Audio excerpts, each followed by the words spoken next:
Good evening, friends. It's been a long time since I've not recorded any video, obviously due to paucity of time now. And after a while, I thought I should start recording some videos, and thought something meaningful should come out of it. So I thought I should start with a book review of one of the books which I read recently, and maybe I'll start a different genre altogether where I'll be posting book reviews on the channel itself. This review would be of one of the books called Iron Flame. It is by Rebecca Yarros. Well, I've read one of the books of this author earlier also. It's called The Fourth Wing. I'm not sure how many of you must have had such a reading of that book. Well, let's start with the review of this book. This book, I think, is a roller coaster of emotion that runs the gamut. While not quite surpassing Fourth Wing, Rebecca Yarros still delivers a gripping narrative that easily ranks among my best reads recently. The characters, however, I feel are just as good as the first book. I really felt involved in all of the characters, who weren't just people who were mentioned once or twice. However, I will say that I often forgot who a character was when Violet was screaming about her death. I honestly laughed a few times before she was so emotional, and I was just like, who the hell is this person? The sheer amount of character in these novels is probably my only qualm with the characters in general. Because really, who can remember that many names, especially when they aren't even common names? Like I have already said, the characters maintain the high standards set by the first book. I connected with everyone beyond that mere fleeting mentions. However, the abundance of characters became a bit overwhelming.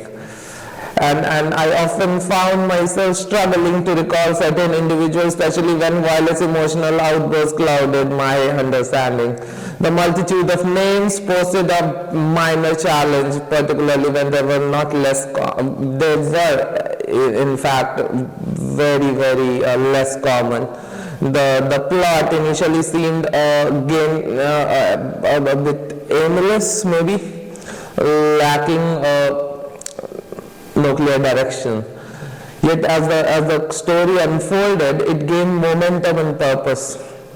What initially felt wishy-washy turned out brilliantly into an interconnected narrative. That was good about it, leaving my heart shattered by the end.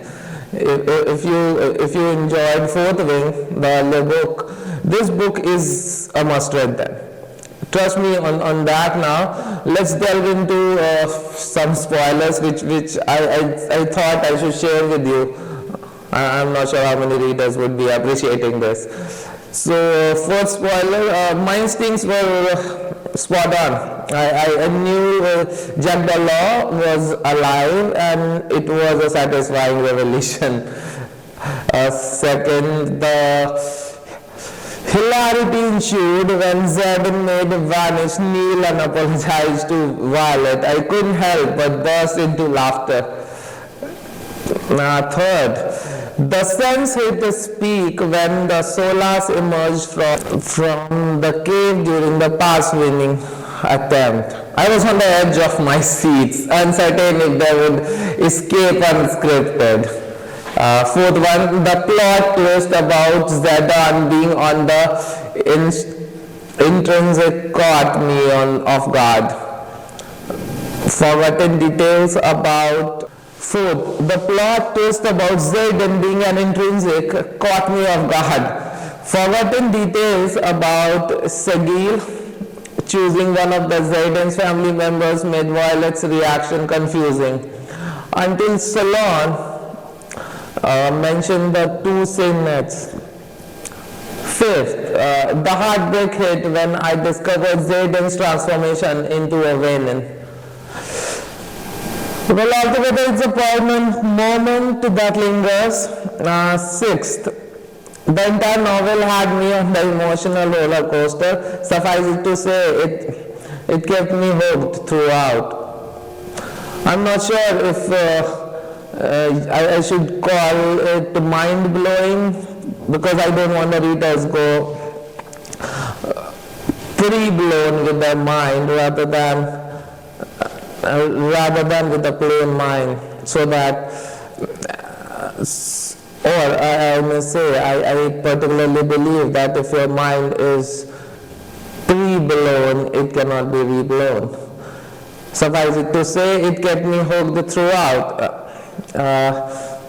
In conclusion, read this novel if you haven't yet dived into the Fourth Wing hype. Now is the time. Start with that, then immerse yourself in the captivating story. Thanks a lot. Keep me posted about the reviews of my review about the book. I would be appreciating if some positive comments or some critique to better this review experience comes. I'm adding because of the fact that it's an English book. I'm not using Hindi per se. Maybe later on, if we review a Hindi book, I'll be using Hindi. Thanks a lot.